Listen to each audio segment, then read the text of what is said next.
All right, guys, it's time to finally dig into season 6 of Girlfriends. A lot of the focus of this season was on Tony and Joan, so let's quickly go through the rest of the crew. Starting with William, in the beginning of the season, he completely gives up on finding his soulmate and completely throws himself into his work. But then at the end of the season, he gets a matchmaker, and that leads him to Monica. And by the end of the season, she agrees, after much persistence from William, that they can try the relationship again. Now, with Lynn this season, she had to realize that she couldn't get over her relationship with Finn because it was always about the music. And so she marries music and starts to pursue a career in that. Now, with Maya, she is dealing with being married to Darnell again, and she's also trying to capitalize off the success of her book as she's trying to find a concept for her next book. And she's also going on a seminar tour with the book that is seeing much success. Now, Lynn meets Jennifer when they are both in a very dark place, and Jennifer is in fact getting ready to take her own life, and Lynn stops her from that, and the two of them get engaged. Now, neither of them are lesbians, and eventually they both admit to each other that they're basically faking it, and they just continue to be friends and live together. The both of them are very codependent, and it gets to a point that when Jennifer finally leaves, Lynn goes through a complete breakdown. And it leads Lynn into realizing that she was hiding behind her relationship with Jennifer so she wouldn't have to deal with how she felt about the end of her relationship with Finn. And like I said in a previous video, Lynn realizes that she's so torn up about that relationship because it was not really about losing Finn, but losing the music. And that's when she realizes that this is the thing that she's passionate about and wants to pursue with her life.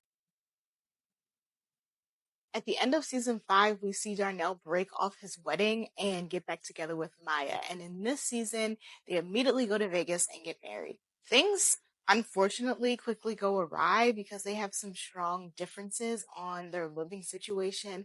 And Maya brings up the fact that Darnell is still treating her like that 16-year-old girl that he first had a relationship with, and that he is super controlling.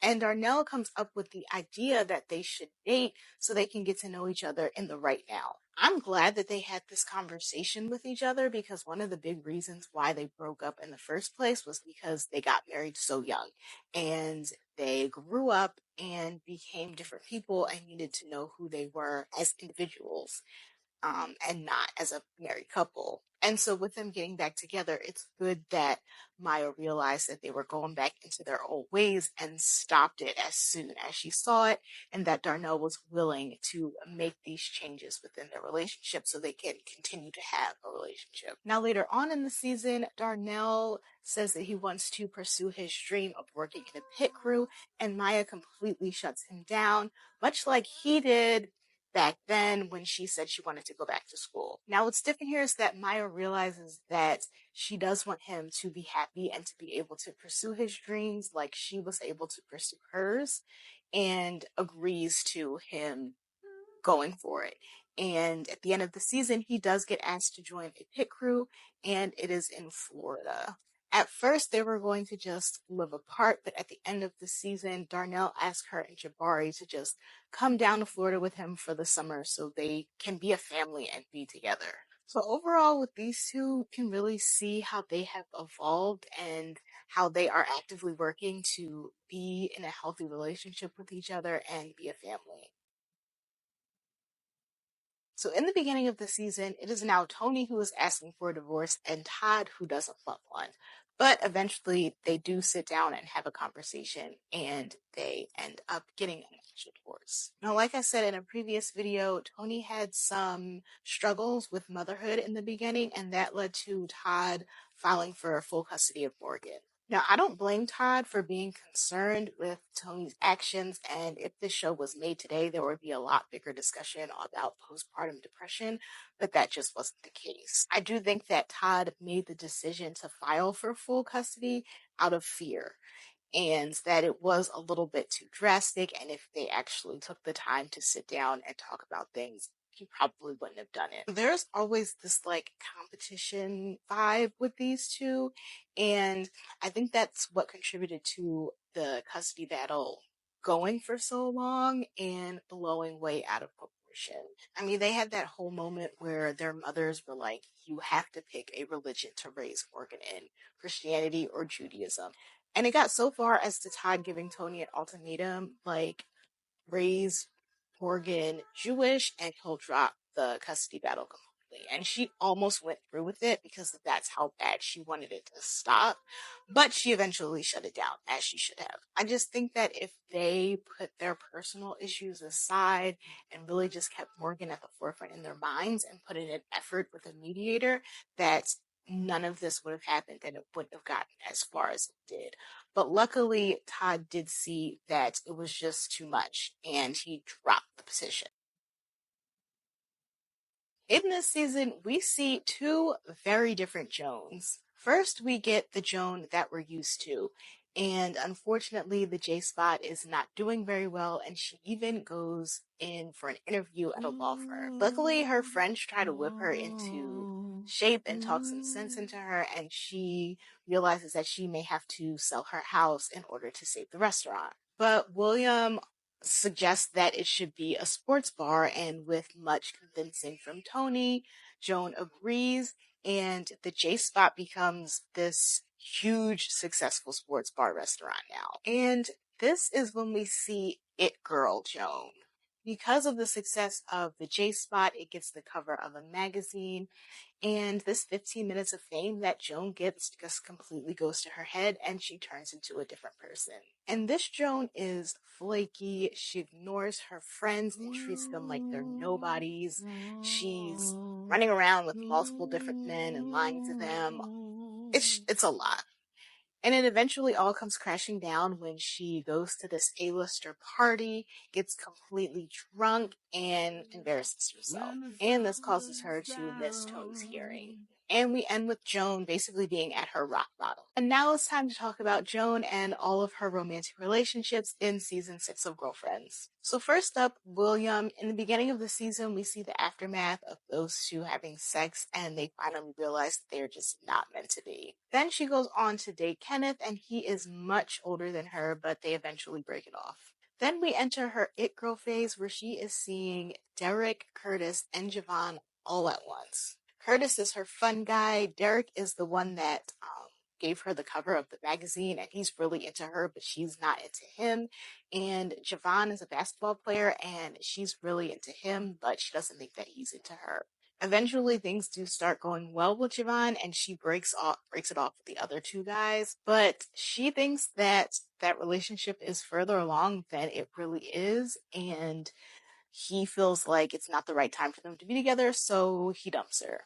Now, I do think Joan was just being Joan in her relationship with Javon, but with Derek, I just did not like her behavior. Like, she just strung him along, and for what?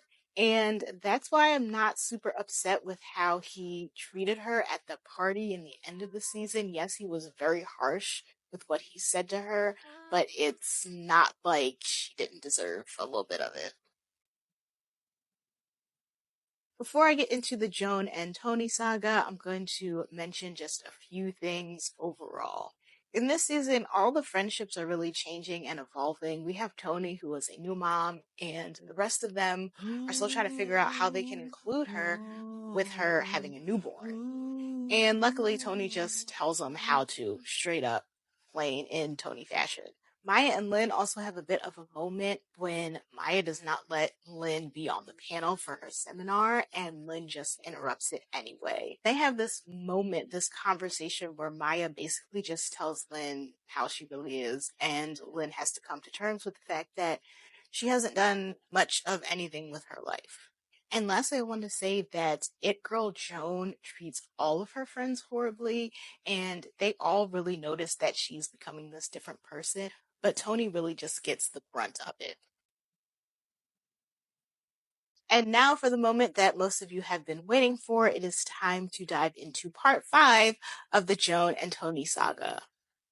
Like I said in previous videos, we are getting It Girl Joan in the latter portions of this season, and she is flaky, and it really has a huge impact on her relationship with Tony. I'll start this off by saying that Tony and Joan have been through a lot, but they've always stayed true to who they were when they were in those situations. But this time around, we are seeing a complete character change when it comes to Joan. I think it was Maya who said that Joan is the reliable friend. She's the one that's always going to be there for her friends. And this is why Tony kind of expects her to just be a help with Morgan and gets frustrated when Joan is just there for a few hours and thinks that that's okay. And she can just go on and just not help her anymore and not be there. Now, to me, it just seemed like Tony was expecting Joan to be the person that she's always been. And Joan gets frustrated with Tony, but she was the one who was prioritizing her personal life over being there for her friends. And I don't think that anyone was trying to make Joan feel guilty for having a life, different kind of life that she hasn't had throughout the course of the series. But she kind of just turned into the person that ditches her friends once her life got good, and that's an issue. And we also have to remember that Tony is going through a lot this season, and of all the times when she needs reliable Joan, this is the time. And I know that Tony is not a perfect person, and she's definitely had her moments where she was not there for Joan and was awful to Joan. I just think that when it comes down to it, for me, there has been consistent behaviors that they've both exhibited throughout the course of the series.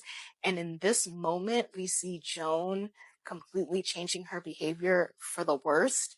And that's why in this specific situation, if we're choosing sides, I'm not sticking with Joan. I did not like her behavior in this point in this season. But as always, please, please let me know your thoughts on this whole situation in the comments because I am just itching to hear what y'all think and what y'all thought about it. Stay tuned. If you missed any videos, make sure you head on over to my profile and watch them. And we're doing season 7 next.